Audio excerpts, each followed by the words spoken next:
আসসালামু আলাইকুম গাইস, আপনারা সবাই কেমন আছেন? শুভ সকাল। আজকে আসছি একটা লাউয়ের মাচার নিচে, একটা সুন্দর পরিবেশের মাঝখানে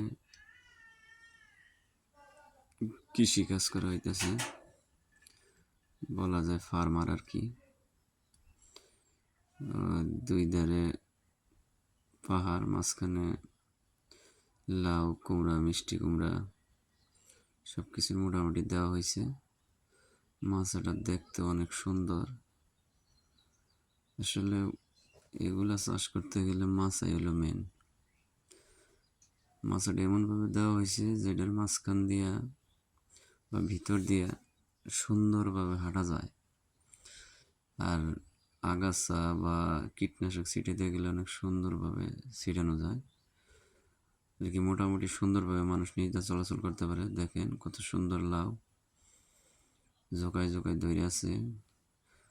কারো যদি লাউ বা কুমড়া, মিষ্টি কুমড়া নেওয়ার ইচ্ছা থাকে তাহলে আমার এখানে এক আঙ্কেল আছে, তার সাথে যোগাযোগ করতে পারেন। মেন কথা হইল, আপনার কৃষিকাজ করতে গেলে আপনার মাছাটাই মেন। মাছা এবং আপনার পরিবেশ এবং জমি যদি ভালো থাকে তাহলে আপনি অবশ্যই এটা আপনার সাকসেসফুল হইতে পারবেন।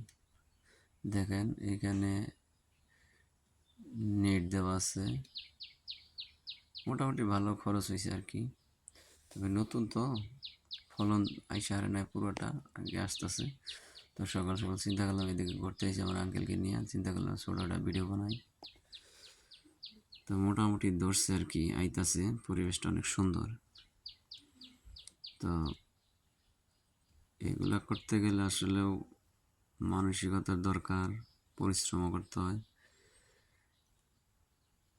তো এগুলোর ভিতরে লাভ আছে, আপনি যদি পরিশ্রম করতে পারেন তাহলে অবশ্যই লাভ করতে পারবেন। তো মোটামুটি এখানে খরচ হয়েছে আর কি। তো এখানে কেবল ফলন আসতেছে, সিম আছে, লাউ আছে, মিষ্টি কুমড়া আছে, কুমড়া আছে। তো সবাই মিলে আর কি 3-4 জনে মিলে করা হয়েছে। তো পরিবেশটা সুন্দর, মোটামুটি গাছের মোটামুটি বলা যায় কীটনাশক মুক্ত গাছ। গাছগুলোও অনেক তরতাজা সুন্দর। তো ফলন আসছে আর কি। আজকে মনে হয় কিছু লাউ উঠানো হবে, আর আঙ্কেল বাজারে নিয়ে যাবে। তো এই জন্য আর কি ভিডিওটা করা। তো কারো যদি ভালো লাগে ভিডিওটা লাইক, শেয়ার, কমেন্ট করবেন। আর এরকম ভিডিও